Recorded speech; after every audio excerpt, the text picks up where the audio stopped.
Tyler here with GP Knives, and we're back again for the week 43 weekly update. Start out this week with restock on the Amalgam from Spyderco. This knife was designed by knife maker Brian Lai, and you can see his maker's mark here on the back. We got a large drop point blade of S30V and a full flat grind, relatively thick stock on that. Peel ply carbon fiber G10 laminate for the handle scales, and you can see that you've got the nice look of carbon fiber with a texture similar to G10.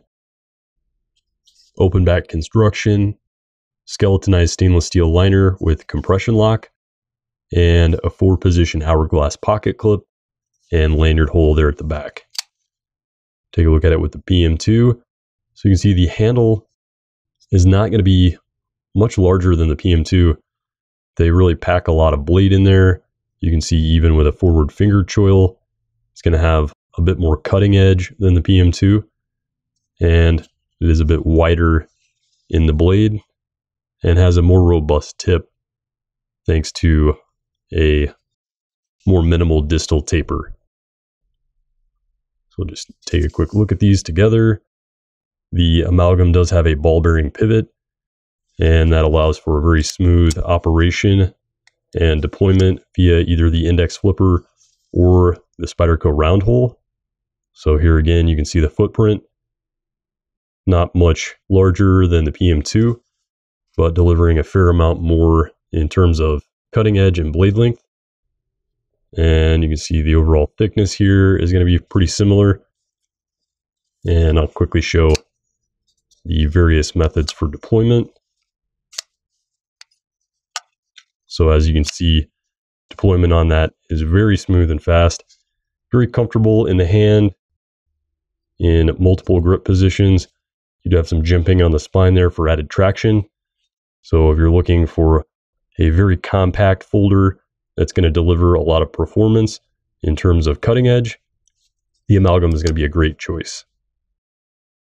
Also restocked from Spyderco, we have the popular Smock. We've got S30 on this as well, with a mid-height hollow grind on this modified Wharncliffe blade. Reverse tanto point. You can see it's got a very fine point thanks to that hollow grind, while retaining thickness throughout the remainder of the blade. You've got a finger choil here and a small round hole, but this is also flipper deployment. You can see it's got that top flipper tab that is invisible when in the open position.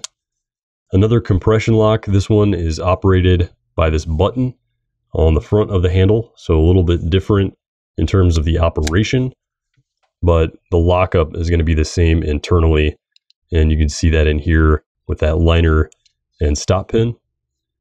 Again, open back construction with a lanyard hole, some milled holes for texture in the hand, and again with that peel ply carbon fiber G10 laminate.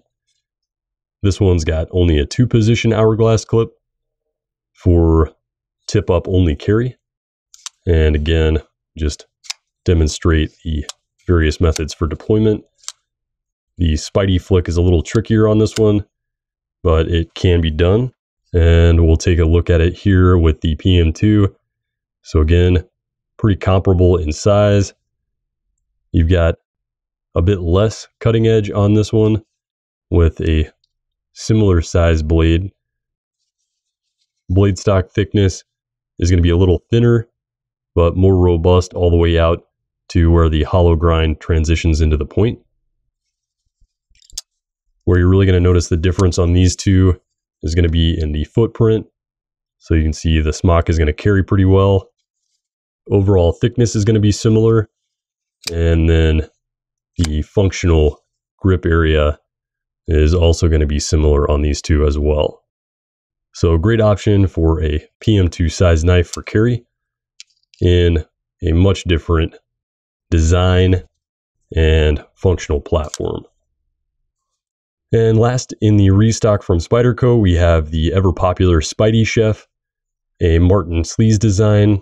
We've got LC200N, a nearly corrosion proof blade for the blade steel. We've got a full flat grind in a sheep's foot style blade, similar to that of a chef knife. Full titanium handle construction with open back. A deep carry wire clip that is reversible for left or right hand tip up carry. And a titanium frame lock. And as this is designed for a food prep knife, it's on phosphor bronze washers, but you can see it still has a nice smooth deployment there. And again, this is going to be similar in size to the PM2, although much different in design, so it makes for a great everyday carry, as well as excelling in the food prep realm. Now, this week is all about the restock. We have the Cold Steel AD10, an Andrew Demko design, a very beefy tank-like folder. We've got S35VN and a high saber grind. We've got contoured black G10 with the triad backlock and full stainless liners. This is a hefty tank of a folder and is going to be pretty large and hefty for EDC, but sometimes that's what you're looking for.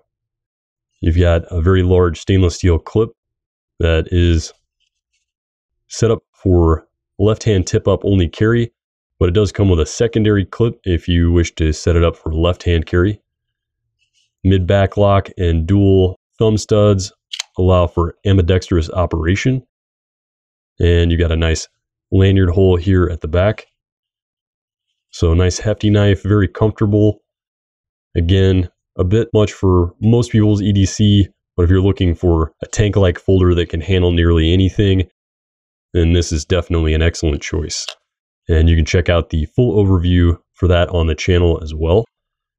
And you can also check out our overview for the LUDT from Microtech. And we have restock on this particular variant, one of my favorites. It's got a bronzed stonewash with matching bronze hardware and purple handles. This one has an M390 blade, which is going to be an analog to the 2019 steel from Microtech 204P. So you get excellent corrosion resistance and edge retention on this. Nice drop point blade for utility, and a high height saber grind for a good balance of durability and cutting performance. And as always, you got a nice snappy automatic deployment on that. Again, similar in size to the PM2, so great for everyday carry, as well as being a very hard use folder for an automatic. More from Microtech, we have the UTX-70 in a couple of new colors. This is their most compact out the front automatic. Comes in double-edged blades with satin finish 204P. And we've got these in orange and OD green. And just a quick size comparison, we have it here with the Asanzo from MKM. And then the Spyderco Dragonfly. So you can see very compact for an ultra lightweight gentleman's EDC if you're looking for an out the front for that particular purpose. Otherwise, you're looking at a construction that is very similar to the UTX-85 and Ultratech, from which this model is derived. And then finally, we have restock on all of the MKM Asanzo designs. This one is one of my favorite. All of them are Jesper Voxnay's designs, produced in Italy with N690 CO blades and FRN handle scales. You've got an aluminum lanyard hole here at the back and pivot collar at the front. It does ride on bearings and has a stainless steel inset liner lock. You can see it's very smooth to operate and just a great, affordable, and functional utilitarian knife. Again, this has been Tyler with GP Knives and your Week 43 weekly update. Thanks for watching and stay sharp. If you like what you've seen today and you'd like to see more, like the video below, subscribe to our YouTube channel feed, and follow us on social media for updates on all new products.